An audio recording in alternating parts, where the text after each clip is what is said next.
everyone, we're back here at OngkoBiggan, and in today's class we will be doing letter writing part 1. So letters are not just important for here in English but also for Bangla and also for any particular language that you learn, because letters are a method of exchanging messages or expressing one's information to their loved ones, to their close ones, or they can even express those emotions on paper and express them to someone more formal, such as the principal or a headmaster or even the editor of a newspaper and so on. So in today's class, we will be learning the different types of letters, the categories of the letters that may come in the exam. We will be learning its formats, their differences, and so on.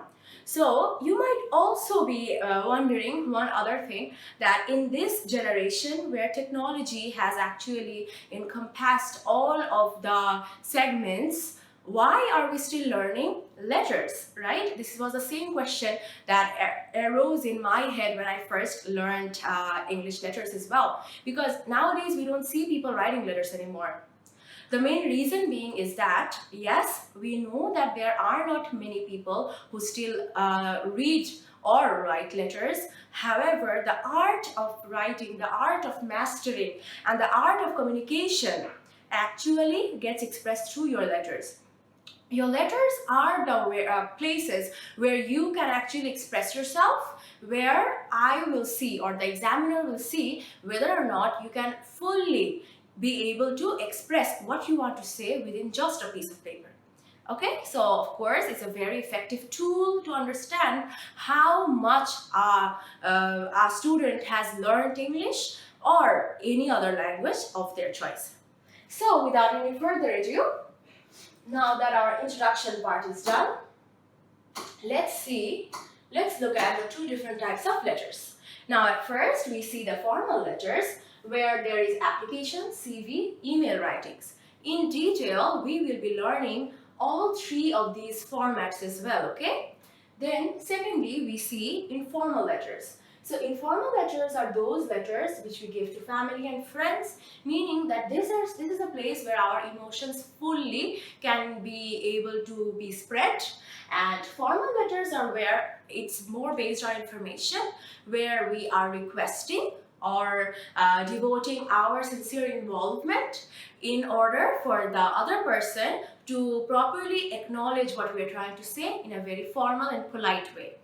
Now, we will at first in today's class learn about informal letters. We will learn about a shortcut rule, which I'm pretty sure you probably have never learned before. So this shortcut rule is very important for those of you who has a very weak hand in writing English, or probably you are unaware of the tips and tricks or the ways or the shortcut tricks that you can actually implement in order to make your writing more interesting.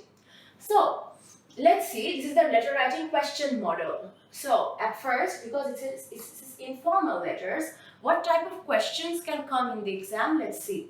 Write a letter to your friend or a brother or father or uncle or sister or mother or aunt, whatever, or even to your grandma or grandpa.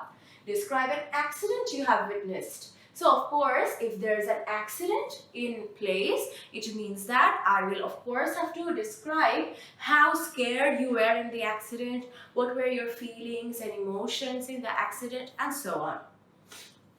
Then we see another one where we are expressing our condolence at his father's death. So what is condolence? Condolence means respect and wishes. So of course, if someone dies, then we must show our respect to that particular person, right? We must show our respect, we must show our wishes, that we wish that the person goes to heaven, that the soul rests in peace, and so on.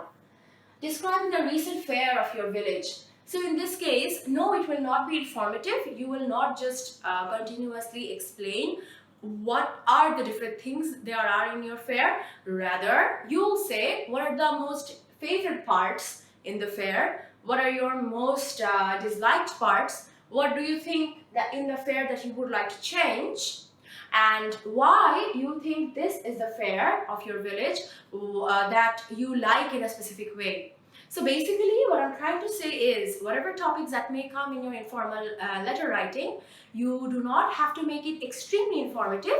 Rather, you have to give those types of information that caters to you as a person, that expresses your personality, your personal beliefs, motives, and so on. Describing the picnic that you have enjoyed recently. So once again, in the picnic, I don't mean it to be extremely detailed, not to describe whatever had happened at exact timetables. Rather, explain what parts of the picnic was very memorable for you. Describing the annual prize giving ceremony of your college. So, I am highlighting this particular part and I'm writing something like, if they say, describe your most memorable moment,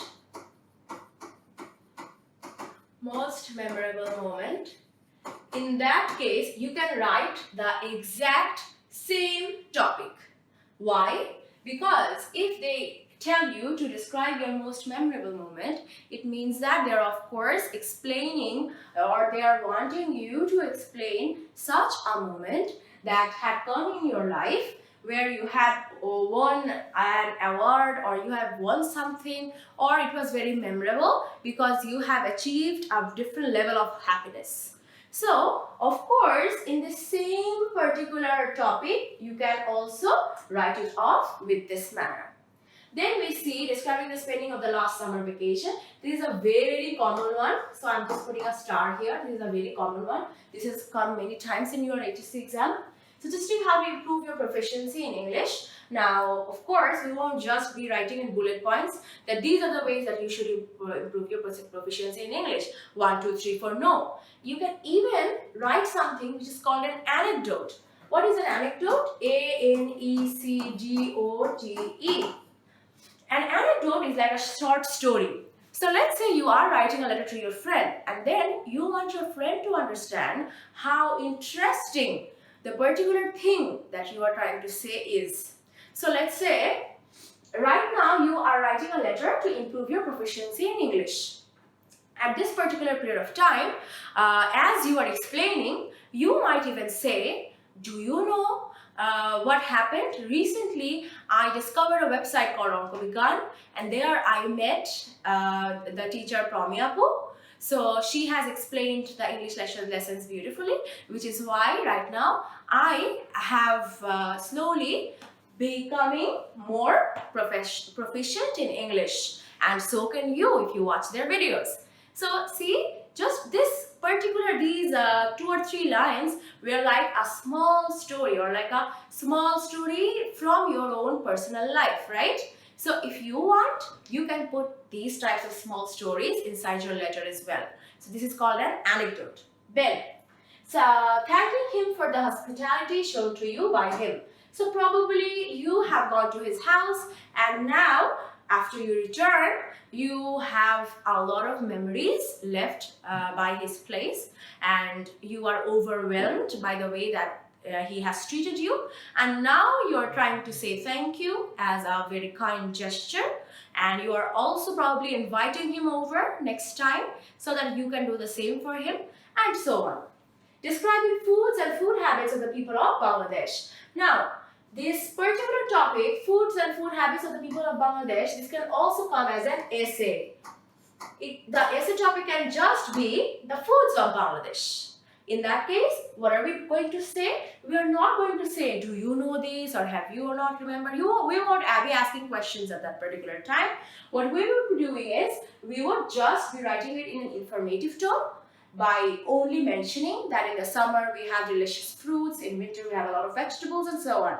But now, in this particular case, you can also provide your own anecdotes. You can give questions, open questions to your friend or to whomever you're writing, and make it more interesting so that you particularly mention the foods or the food habits that you particularly have that probably can also be uncommon, that probably other people in Bangladesh do not have. You can even write that particular thing, okay?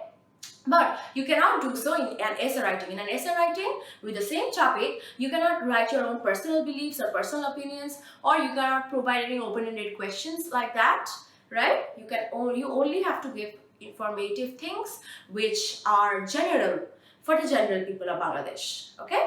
So yes, I have described how to write many topics. If you want, as a practice material, you can choose, or you can write all of them if you have that time, but you can choose to write 2 or 3 of these letters and practice, and your friend and yourself can exchange those letters so that you can check your own copies, right? This is a very interesting and a very easy way to learn new things.